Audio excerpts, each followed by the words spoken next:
Hello, class. It's Professor Streeter. I've got the crazy hair today, but I'm going to try to talk a little bit about a slideshow I made.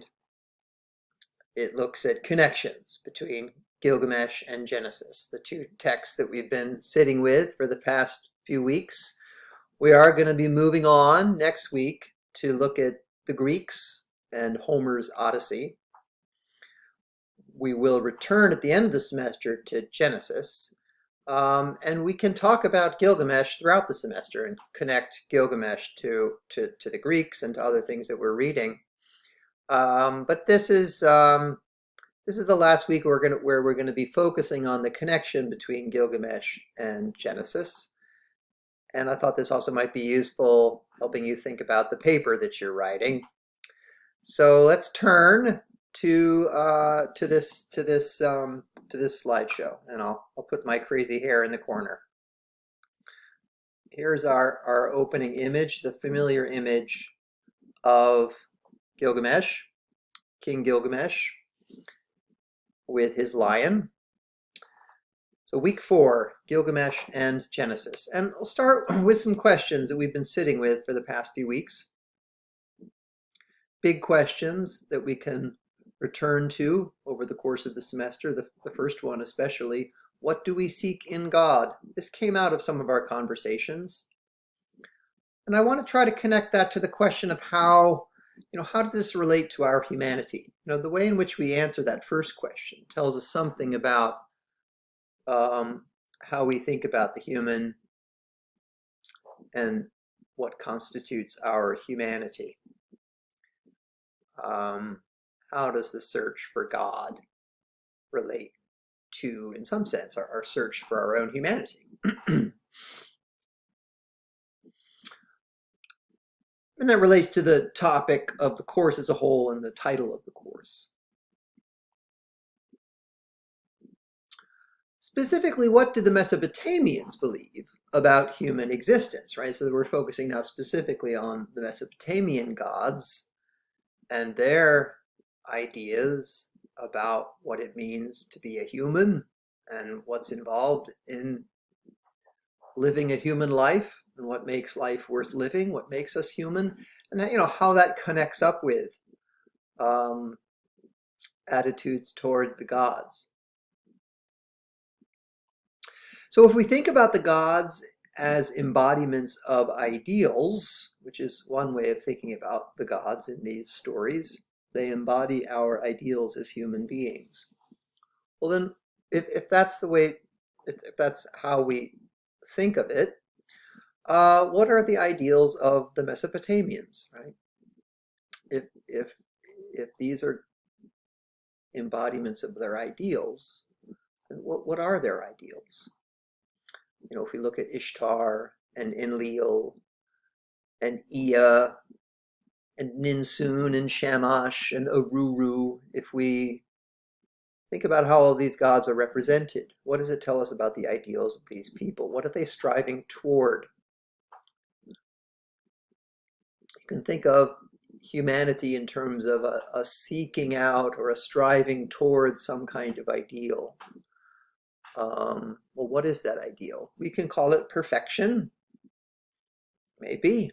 This is something that came up in some of your posts. But if that's what we want to call it, then what does that mean? What is the idea of perfection that it is at work in these texts, or that's operating within the context of the epic of Gilgamesh in particular, which is what we've read.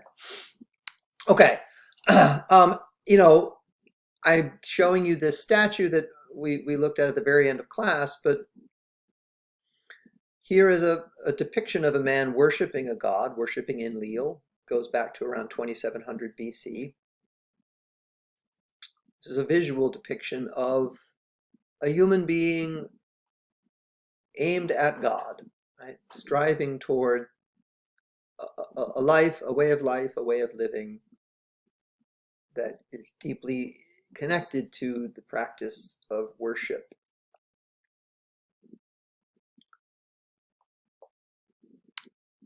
Here is a god, Shamash. This is a bas-relief sculpture of members of the court praising Shamash, the sun.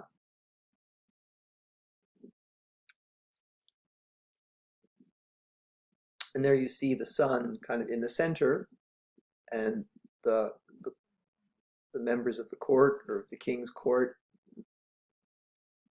standing before the sun, and behind the sun you have Shamash sitting on a throne. Okay, just images to think about how these gods were depicted and what they represent for the people. What is Gilgamesh seeking specifically? Focusing more here on the text. What is his quest? Right? What do the people want from their king? Right? They don't want him to be trampling on the men. They don't want them to be abusing the brides on their wedding night. Right? That's not what the people want from their king. We know that from their complaint, but it raises the question: what are they seeking in their king, in their leader?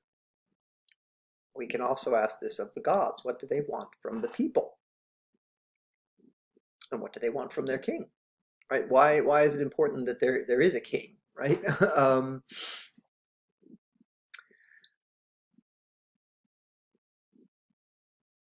We've talked about Gilgamesh as a kind of hero. Well, how is the story of Gilgamesh being told by the poet, and how does Gilgamesh want his story to be told?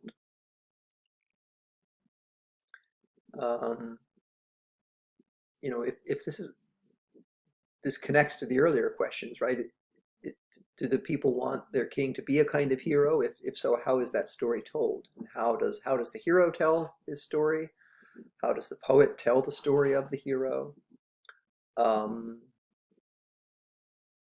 The way in which the story is told, the way in which the king becomes a hero, tells us something about what the people want from their king, something about what the gods want from the king.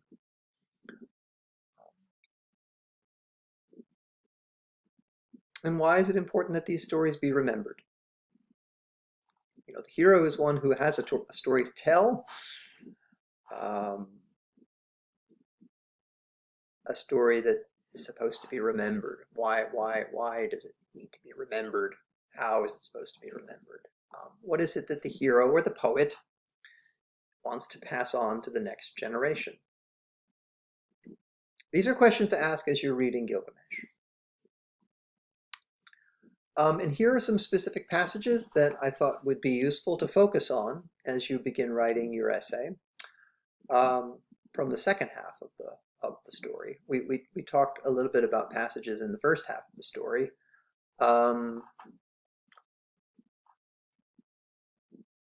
of course, there's Ishtar's speech and Gilgamesh's rejection of Ishtar in Tablet 6. Right? This is an important moment as you begin to think about where in the text you want to focus your energy. There's Enkidu's curse on the hunter, and then his curse on Shamhat in Tablet 7. It's an important moment in the story, and helps us think about some of these big questions, and also some of the questions that I raised in the essay prompt. So many of you have already decided what your general topic is, but now it's useful to start focusing on specific passages. There's the dream of death that Enkidu has in Tablet 7. For those of you who are thinking about the theme of death, that's a very important dream. For those of you who are thinking about the nature of love, right, Ishtar's speech and Gilgamesh's rejection of it in Tablet 6, right, is, I think, an interesting place to look. For those of you who are thinking about civilization and sort of what it means to become civilized, the boundaries between nature and the city, right, Enkidu's curse in Tablet 7 is, I think, relevant to that topic. And then we have Gilgamesh's lament and his mourning for Enkidu in Tablet 8.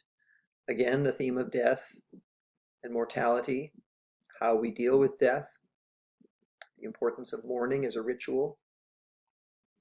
In Tablet 10, after Gilgamesh runs, Tablet 9 is the story of his outrunning the sun, running over these mountains, and he arrives at the tavern of Shiduri And she asks him questions, and he answers them.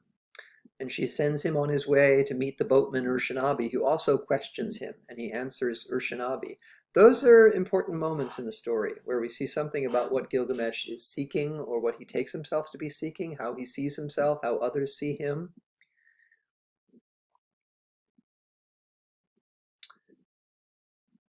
And then at the very end of Tablet 10, he meets Utnapishtim, who gives him some advice, which he doesn't really listen to. But Utnapishtim's advice is interesting in thinking about the difference between the attitude or the perspective of the gods and the attitude and perspective of the human. Utnapishtim is sort of trying to show him something of the wisdom of the gods. But Gilgamesh is in a different place. He's not in a place where he can hear that.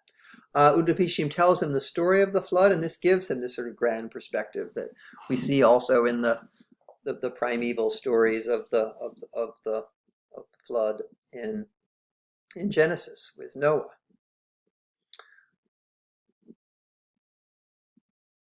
And then Gilgamesh's final words to Urshanabi after he loses the plant that would have given him eternal youth.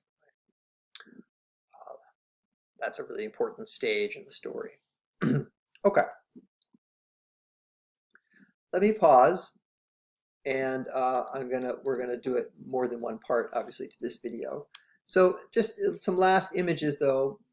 This is a relief of Utnapishtim on his boat during the flood, or as the flood waters are rising, or I'm not sure, maybe it's after the flood. But there he is. And here's a medieval painting of the search for eternal youth, which is something that Gilgamesh, comes close to gaining with the plant that he then loses. But notice, this is the sort of the influence of Christianity. By the time we get to medieval Europe, the idea of searching for eternal youth is, well, it's depicted here as something that perhaps destroys us. I'm not sure how you interpret this painting. It's an interesting painting.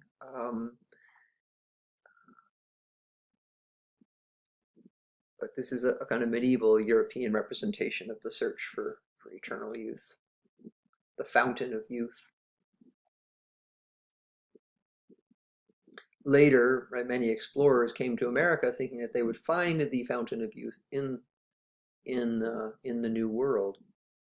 So the search continued, and the search for youth is still with us. Okay, so for the next video, we'll look at some interpretations that Mitchell gives of Gilgamesh. I talked about some of these passages in an earlier video, but I thought we'd look at some more. And again, this is to help you think about your essay and how to interpret the text. Mitchell is a good starting point. His introduction, which is available on D2L and in the Prairie State Library ebook. So this is where we'll pick up at the end, at the beginning of the next video. Okay. There's my crazy hair again. See you in a bit.